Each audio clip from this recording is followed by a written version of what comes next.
या परिवर्तन करने का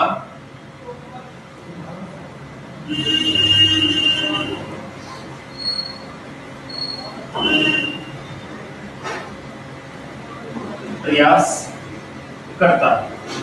कैसे समझेंगे उसको?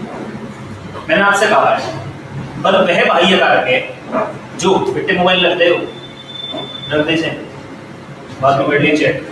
मैंने क्या परिभाषा बताई? बल वह बाह्य कारक है। बाह्य कारक का मतलब है कि किसी वस्तु पर लगाया गया बाहर से कोई कार्य, उसी को बल कहते हैं। बल क्या करेगा? बल किसी वस्तु की स्थिति में परिवर्तन कर देता है। मैंने ये बात बोली ना। अब बात को समझो। ऐसा मान लो ये मेरे पास बुक रखी हुई है, ठीक है मेरे भाई? किस अवस्था में है फिलहाल? विराम। तो इसकी अवस्था मैंने दो प्रकार की बताई, एक गतिज अवस्था और एक विराम अवस्था। बल क्या करेगा? अगर वस्तु विराम अवस्था में है, आप आए बाहर से लेकर फोर्स, और फोर्स लगा के इस वस्तु की स्थिति में परिवर्तन करने का मतलब है विराम से किस अवस्था में लेकर आए आप? गतिज अवस्था में। इसे भी बल कहेंगे।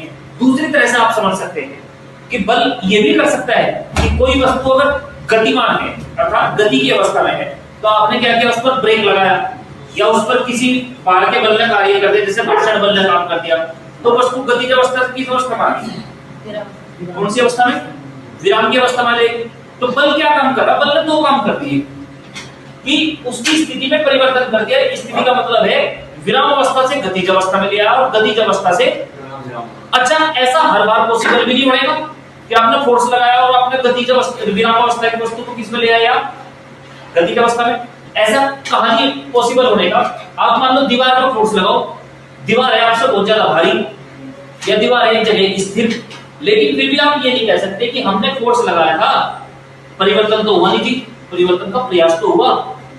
इसी बात को हमने परिभाषा में लिखा, बल वह बाह्य कारक है जो किसी वस्तु की स्थिति में परिवर्तन कर देता है या परिवर्तन करने का प्रयास करता है। उसी को क्या कहा जाता है?